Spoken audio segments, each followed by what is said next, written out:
کسی بھی تہذیب و تمدن کو جاننے کے لیے اس کی تاریخ کا جاننا لازمی ہے۔ ادب میں تہذیب و تمدن کی جھلک نظر آتی ہے۔ یہی وجہ ہے کہ پنجابی تہذیب و تمدن، زبان اور تاریخ کے حوالے سے کئی باتیں سامنے آتی ہیں۔ قدیم تاریخ کے مطابق پنجاب ماضی میں سندھو سبھیتا کا حصہ تھا۔ سندھو سبھیتا کی اصطلاح 7 دریاؤں کے لیے استعمال کی جاتی تھی، جبکہ تاریخی طور پر پنجاب کبھی سندھ کا ہی حصہ ہوا کرتا تھا۔ لیکن جنوبی سندھ کا علاقہ علیحدہ صوبہ بننے کے بعد پنجاب کا زیادہ بڑا اور خوشحال علاقہ وجود میں آیا۔ پنجاب کا لفظ 17ویں صدی عیسوی میں مغلوں کی طرف سے متعارف کرایا گیا۔ یہ فارسی الفاظ پنج یعنی 5 اور آب یعنی پانی کا مجموعہ ہے۔ اس طرح 5 دریاؤں والی زمین پنجاب کہلائی۔ پنجاب سے بہنے والے 5 دریا 5 قبائل یعنی چناب، جہلم، راوی، ستلج اور سندھو کے نام پر ہیں۔ زمانہ قدیم میں یہاں ایک تاریخی شہر ہڑپا کے آثار بھی ملے، جس سے سندھ کی قدیم تہذیب کا پتہ چلتا ہے۔ یہاں جو زبان بولی جاتی ہے اسے پنجابی کہا جاتا ہے۔ پنجابی زبان کا حوالہ سنسکرت میں بھی ملتا ہے۔ پنجاب ہمیشہ عظیم ترین صوفی بزرگوں کا مسکن اور مشہور ترین جنگجوؤں کے زیر آزما رہا ہے۔ یہاں کی موسیقی اور بھنگڑا پوری دنیا میں پسند کیا جاتا ہے۔ ڈاکٹر محمد باقر بتاتے ہیں کہ شہنشاہ جہانگیر پہلا شخص ہے جس نے اپنی کتاب تزک جہانگیری میں پہلی بار پنجاب کا نام لکھا۔ اس کے علاوہ باغ خان سروانی کے ذریعے سن 1580-81 میں لکھی گئی کتاب تاریخ شیر شاہ میں بتایا گیا ہے کہ پنجاب کے شیر خان نے ایک راستہ قلعے سے بنایا تھا۔ ابو الفضل نے آئین اکبری جلد اول میں پنجاب کو 2 صوبوں لاہور اور ملتان میں تقسیم کیا ہے۔ انہی حوالوں سے پنجابی تہذیب و تمدن کے نقوش ابھرے اور پھیلے۔ پنجابی تہذیب و تمدن دنیا کی قدیم تاریخوں میں شمار کی جاتی ہے۔ یہاں کی ثقافت اپنے اندر وسعت رکھتی ہے جو قدیم اور جدید کا بہترین امتزاج ہے۔ پنجاب کے کچھ شہر ہندوستان کی سکھ تہذیب کے لیے اہمیت کے حامل ہیں۔ سکھوں کے بانی مذہبی پیشوا گرو نانک کی جائے پیدائش پنجاب میں ننکانہ صاحب میں واقع ہے۔ ہر سال دنیا کے مختلف ممالک سے بڑی تعداد میں سکھ ننکانہ صاحب مذہبی رسومات کی ادائیگی کے لیے جاتے ہیں۔ تہذیب و تمدن، رسم و رواج، طرز زندگی، لباس، کھانے اور قومی یکجہتی کی عکاسی لوک کہانی اور شاعریوں میں بھی پائی جاتی ہے۔ یہاں عورت کو مرکزیت حاصل ہے۔ ہیر رانجھا میں مرکزی کردار ہیر کا ہے۔ مرزا صاحبان اور سونی مہیوال کے قصوں میں عورت ہی کرداروں اور واقعات کو آگے بڑھاتی ہے۔ بلکہ یہ کہا جا سکتا ہے کہ کہانی کے آغاز، کلائمیکس اور انجام کی ساری ڈرامائیت ان کہانیوں کے نسوانی کرداروں کے ہاتھ میں ہے۔ راجندر سنگھ بیدی کے ناول ایک چادر میلی سی میں پنجابی تہذیب کے ایک عہد کا ماحول، تہذیب، معاشرت، ذہنی و اخلاقی معیار، تربیت اور شرافت سب عیاں ہو جاتے ہیں۔ پنجابی کھانوں کی بات کی جائے تو اہل پنجاب انواع و اقسام کے ذائقوں سے لطف اندوز ہوتے ہیں۔ پنجاب کے کھانوں میں دیسی گھی اور مکھن کا استعمال دل کھول کر کیا جاتا ہے۔ یہاں کے لوگ پراٹھا، سرسوں کا ساگ اور مکئی کی روٹی، مسالے دار چنے، دال مکھنی، امرتسری مچھلی، تندوری مرغ، مکھنی مرغ، ڈھابا دال، چھولے وغیرہ کے علاوہ حلیم، بریانی اور دیگر مسالے دار کھانوں کا استعمال کرتے ہیں۔ گوشت اور میٹھے کا اہتمام بھی پنجاب میں ہوتا ہے۔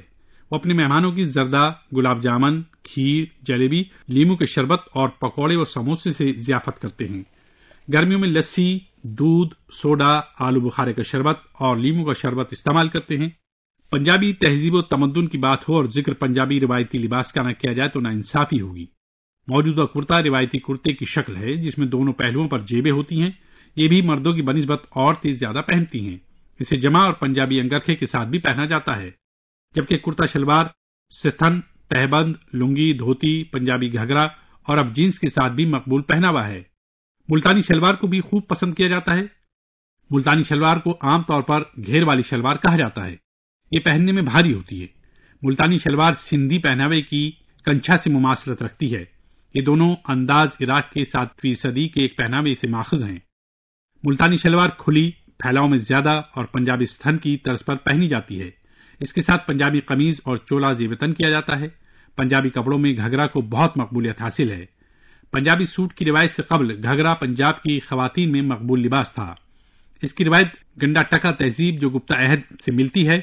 گنڈا ٹکا مردوں کا لباس تھا جو آدھے پاجامے پر مشتمل تھا، جو بعد میں گھگھرا بن گیا۔ بعد ازاں یہ لباس مردوں کے لیے قمیض اور عورتوں کے لیے گلے سے رانوں تک لمبی قمیض کی صورت میں باقی رہ گیا۔ گنڈا ٹکا 7ویں صدی عیسوی میں ایک مقبول پہناوا تھا۔ پنجابی بندھانی کرتا مختلف رنگوں کے امتزاج سے تیار کیا جاتا ہے۔ پنجابی پھلکاری کرتا بھی ایک اہم پنجابی لباس ہے۔ یہ پھلکاری کڑھائی یا نقش و نگار کی مدد سے تیار کیا جاتا ہے۔ ایک اور پنجابی پہناوا پوٹھوہاری سوٹ ہے جو علاقہ پوٹھوہار کی روایت ہے۔ اسے پوٹھوہاری شلوار بھی کہا جاتا ہے۔ یہ پنجابی اسٹن سے مماثلت رکھتی ہے، جس میں کچھ تہوں کا اضافہ کیا گیا ہے. اس کی قمیض بھی کھلی ہوتی ہے، جس کا گلا بڑا رکھا جاتا ہے. پنجابی تہذیب و تمدن کا ذکر کیا جائے تو یہاں کے روایتی رقص پر بات کرنا لازمی ہے. بھنگڑا پنجاب کا ایک روایتی رقص ہے جس میں سادہ انداز میں بازوؤں، کندھوں اور جسم کے دیگر حصوں کو حرکت دی جاتی ہے. یہ ہندوستان کے دیگر علاقوں میں بھی مشہور ہے، لیکن بنیادی طور پر اس پر پنجابی تہذیب کا اثر زیادہ ہے. بھنگڑا کے علاوہ لڈی بھی رقص کی ایک پنجابی شکل ہے. یہ زیادہ تر مختلف مواقع پر خاندان کی خواتین کی طرف سے پیش کیا جاتا ہے. پنجابی تہذیب میں جھومر ایک روایتی سرائیکی رقص ہے. جھومر کا لفظ جھومنے سے نکلا ہے، جس کا مطلب سرور ہے. جھومر ملتان اور بلوچستان کے اکثر علاقوں میں مقبول ترین رقص ہے، جبکہ یہ ساندل اور پنجاب کے دیگر علاقوں میں بھی مقبول ہے. صوفی بزرگوں کے مزارات اور خانقاہوں پر دھمال رقص کیا جاتا ہے. دھمال کا چلن جہاں دوسرے علاقوں میں ہے، وہیں اس کو پنجاب میں بھی مقبولیت حاصل ہوئی. پنجابی روایت میں ہر سال بہت سے تہوار اور میلے وغیرہ منعقد کیے جاتے ہیں. عید، ہولی، دیوالی قابل ذکر ہیں. اس کے علاوہ یوم آزادی، یوم جمہوریہ کی تقریبات قومی یکجہتی کا پتہ دیتی ہیں. ایک روایتی میلہ یا تہوار بسنت ہے، جس پر پتنگیں اڑائی جاتی ہیں، نئے لباس تیار ہوتے ہیں اور طرح طرح کے پکوان بنائے جاتے ہیں. اس کے ساتھ بیساکھی اور لوہڑی جیسے تہواروں کی بھی مقبولیت حاصل ہے. بیساکھی نام دے شاخ سے بنا ہے. پنجاب اور ہریانہ کے کسان موسم سرما کی فصل کاٹ لینے کے بعد نئے سال کی خوشی مناتے ہیں. اسی لیے بیساکھی پنجاب اور ارد گرد کے علاقوں کا سب سے بڑا تہوار مانا جاتا ہے. یہ فصل کے پکنے کی خوشی کی علامت ہے. اسی دن 13 اپریل 1699 کو 10ویں گرو گوبند سنگھ نے خالصہ پنتھ کی بنیاد رکھی تھی. سکھ اس تہوار کو اجتماعی سالگرہ کے طور پر مناتے ہیں. لوہڑی پنجابی تہذیب کا مقبول ترین تہوار ہے. لوہڑی کے دوران میں الاؤ روشن کیا جاتا ہے. یہ مکر سنکرانتی کے اگلے دن منائی جاتی ہے. لوہڑی کا تہوار مشرقی و مغربی پنجاب، راجستھان، ہریانہ اور دہلی میں منایا جاتا ہے. اس تہوار میں ہندوستان کے تمام مذاہب اور فرقے کے لوگ شامل ہوتے ہیں. پنجابی مسلمان، ہندو اور سکھ پورے سال لوہڑی کا انتظار کرتے ہیں. لوہڑی والے دن بچے لوہڑی گاتے ہوئے گھر گھر جاتے ہیں. شام کے وقت آگ کے گرد جمع ہو کر لوہڑی کے گیت گائے جاتے ہیں. پنجابی برصغیر کی سب سے پرانی زبان ہے اور اس کا تعلق دراوڑی زبان سے ہے، اور اس کا لوک ورثہ بھی بہت پرانا ہے، مگر اس کی موجودہ شاعری مسلمانوں کے دور کی پیداوار ہے.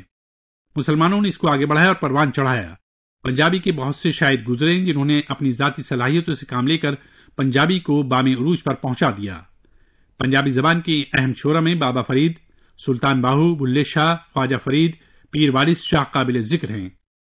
پنجابی صوفی شعراء نے اپنے کلام کے ذریعے قومی یکجہتی کو فروغ دیا. ان کے کلام سے ہر جگہ محبت، بھائی چارے کا پیغام ملتا ہے.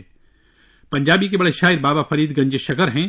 ان کا بیشتر کلام سکھوں کی مقدس کتاب گرو گرنتھ سے ملا ہے اور گرمکھی رسم الخط میں ہے.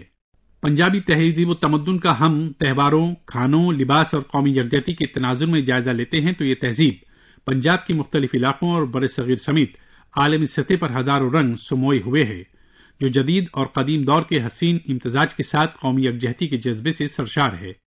ہمارے ملک میں مختلف قومیں اور ذات برادریاں آباد ہیں، جن میں سکھ، ہندو، مسلم اور عیسائی اور جین قابل ذکر ہیں، جن کے تہوار، رسم و رواج قومی یکجہتی کی مثال پیش کرتے ہیں.